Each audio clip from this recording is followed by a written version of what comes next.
What is this, Hank CIA? As like we're driving home in this British cab on the wrong side of the goddamn road. Hasan Piker keeps playing We Are Charlie Kirk on a goddamn phone speaker and putting it in my ear. True.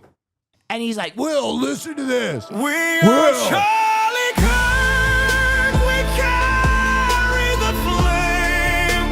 We'll fight for the... This is a CIA torture tactic. Like, honestly, when I die and get to hell, I feel like I'm going to be able to tank part of it because I will have experienced it before. You know what I mean?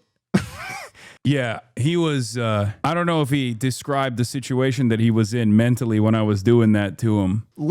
Swimming in nausea on the wrong side of a British cab with We Are Charlie Kirk on a phone speaker being pressed against my head. I don't know why he didn't like that. That's crazy. I thought he would appreciate and enjoy the sounds. Were you drunk? Yeah, I was twisted. I was definitely zooted that night. Is that how you feel when Caroline and Christian are singing? Yes. I thought the soothing sounds of Charlie Kirk and a celebration of Charlie Kirk would actually help him. It's all over TikTok now. What? We Are Charlie Kirk? We are Charlie Kirk. We'll carry the flame. We'll fight for the gospel and honor his name. We are Charlie Kirk. It's true. Damn, there's so many vids. We are Charlie Kirk. We crumble in the flame. What a bloody racket. Who the hell is Charlie Kirk? And Kirk was Jesus's brother. It's gone international, mate. Fucking hell. Wait, what did they respond with? Racket. Who the hell is Charlie Kirk? And Kirk was Jesus's brother. It's true. It's true. He was Jesus's brother. Hasan is compromised. You can't actually enjoy this song and be a normal human being. It's a bop, dude. There's a bossa nova remix.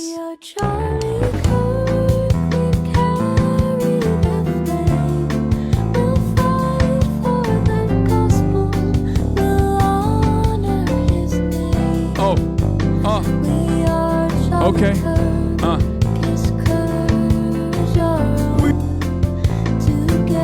In my mind, I was thinking it's gonna bust in the Quando, honestly. Like I don't know. I can't be the only one who thought that it was gonna go into a Quando remix, right? We are Charlie Kirk. We carry the flame. We fight for the gospel. We'll honor his name. We are Charlie Kirk. His courage our own. Together unbroken, we'll make heaven known. It's so good. I actually unironically enjoy it. I'm sorry. I'm sorry if you guys think that it's fucked up. Is anybody in here? What? Can I sing you a song? Sure. Okay, Going into the bathroom and syncing We Are Charlie Kirk to get over my social anxiety. ready? Here I go. We are Charlie Kirk. We carry the flame. We'll fight for the gospel. We'll honor his name. We are Charlie Kirk. Yeah, I need a vocal coach. So I can get better at singing, just so I can sing the Charlie Kirk song better. You know what I mean? I get the feeling you really wanted that debate to happen now, and that missed opportunity now haunts you. Yes. This one has 1.7 million likes.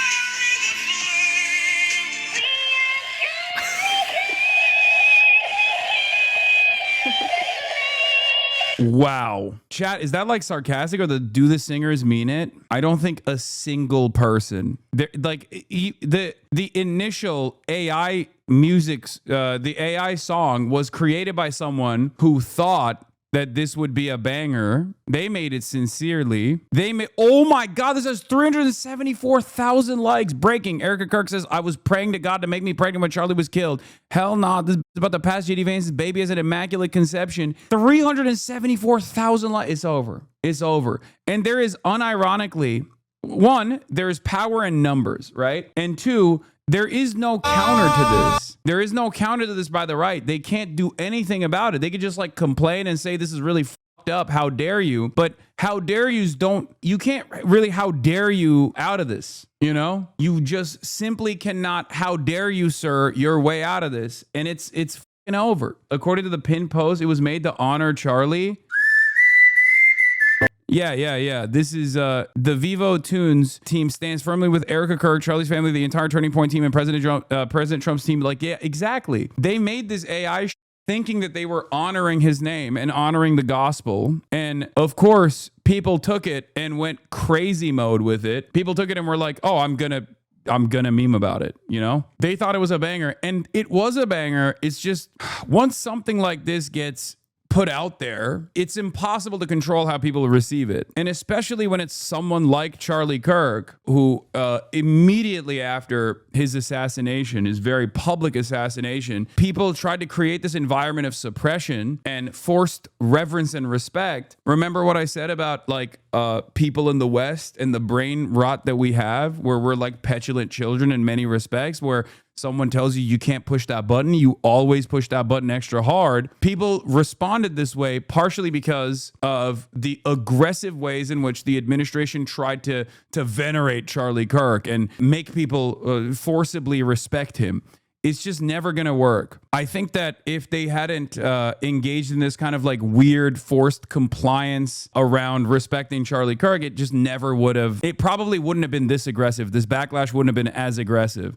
People would have probably said, oh yeah, he suck my dick, and then everyone would have moved on regardless, and he would have been forgotten, I guess. But they Streisand affected this into a much worse version of events where there is like aggressive pushback. It's also because like ultimately, if you're Gen Z, right, and you've seen people from your generation get slaughtered in schools, okay, and you're like, hey, maybe we should dial back on this gun stuff a little bit. And then people, including Charlie Kirk, are like, well, you know, some of you are going to die, but that's a sacrifice I'm willing to make so that we can have guns. Yeah, of course people are going to turn around and be like, well, okay, well, you died at a school shooting, you know? And that's precisely what happened. Reuters reported on the number of people who were fired for Charlie Kirk. At least 600 Americans lost jobs for saying stuff about Charlie Kirk, including 50 academics and university administrators. By contrast, 22 academics fired in 2020.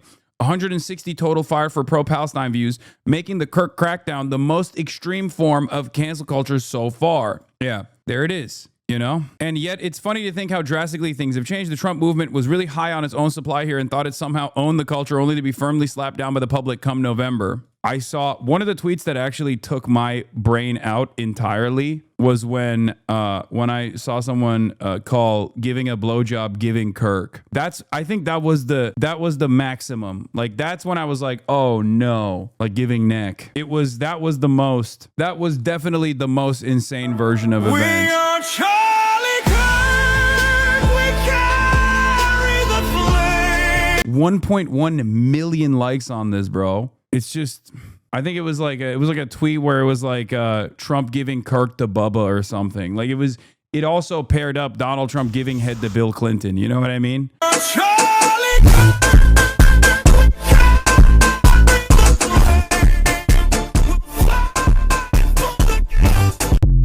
You just made this a bigger thing. I don't think I have any capability of bringing this. Like you're talking about memes on TikTok that have 1 million plus likes, brother. So this is dark woke. I wouldn't even say this is dark woke. I don't know, maybe. I think this is just dark in general, but right now it's in the dark woke direction. You know, it feels like it's just in the dark woke direction, but it could very easily snap into the dark anti-woke direction as well. I think it's just dark. Why are you promoting pro-assassination nonsense? Dude, stop it.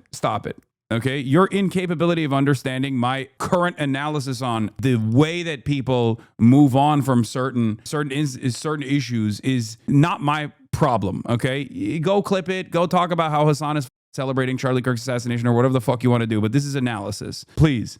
I know it's a filter. I know it's very difficult for you to comprehend, but analysis is not justification.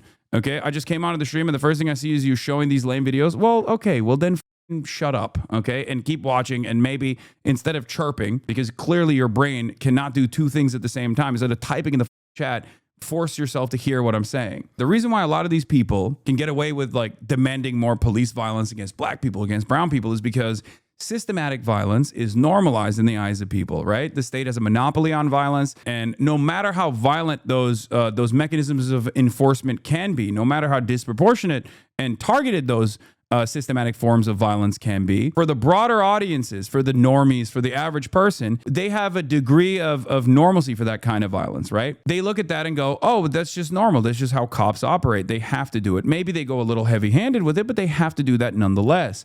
Whereas this is a lone actor, right? This is a lone wolf, or this is not a non-state actor as far as we know, right? As far as we know. And that is precisely the reason why when someone talks about it or is coming across as like celebrating it or whatever, then there is a lot of pushback against it, especially from those who are beneficiaries of the structures of violence, or at least have a level of privilege where they don't actually find themselves in the receiving end of said structural violence, or maybe they're oblivious to the types of structural violence that they actually experience, like, you know, poor white people, for example, that think that the current capitalist organization of the economy doesn't actually create a tremendous amount of harm in their lives, as long as they can preoccupy their minds with the kinds of direct forms of violence, systematized violence from police against other groups, black people and brown people. That's it, though. That's the reason why one side can get away with saying these sorts of things. This is a dynamic that I actually explain when talking about Charlie Kirk in the immediate aftermath of his assassination, where I kept repeating to people over and over again that like Charlie Kirk can say violent things without actually making it seem as though he's an advocate for unimaginable forms of violence, because he's leaning into the pre-existing forms of violence that the state dishes out. For Americans, it is not seen as violent when the average American says, oh, we should bomb Iran right now, even though that is unimaginably violent. That is advocacy for a form of violence that is far more consequential than like one person killing another person. Let's be real. You are literally saying the state should go and assassinate people thousands of miles away, 200, 300 people at a time, babies, children, doctors, nurses, teachers, academics, right? It's the falsely attributed to Stalin quote, which is like a million deaths, one death is a tragedy, a million deaths is a statistic.